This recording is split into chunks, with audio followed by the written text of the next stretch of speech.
Konde hitandara fitiavako anao, mety tsy ho tapitry niany sady tsy ho vitany ihany, satria anao za raiky viavitiako ambony tany bebe.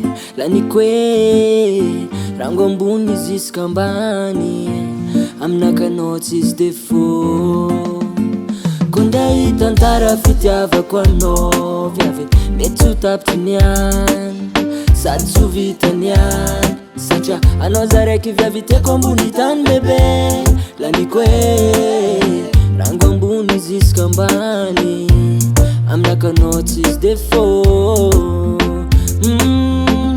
Lovinaka aminao efa nirô fodrô, eko maro olo tangala placenao fa anao tsy avô. Matoa niarako anao safidiko, anjarako anao viavy, anao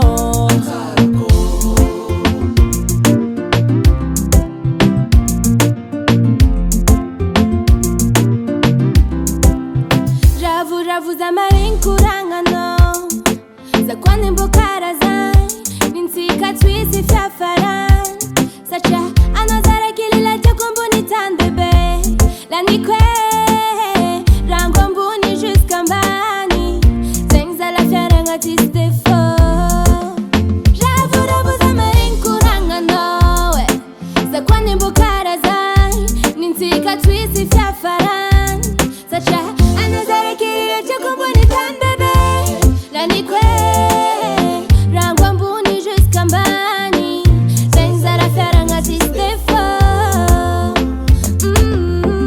Lovinaka aminao efa nirô fodrô, eko maro tsangala placenao fa anao tsy avô. Matoa niarako anao koa safidiko, anjarako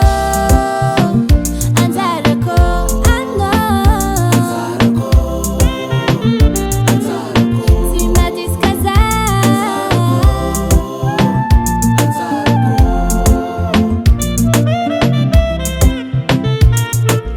za ndraiky anao atsika roe tsy misarake, za ndraiky anao atsika roe mandramate, za ndraiky anao atsika roe tsy misarake, za ndraiky anao.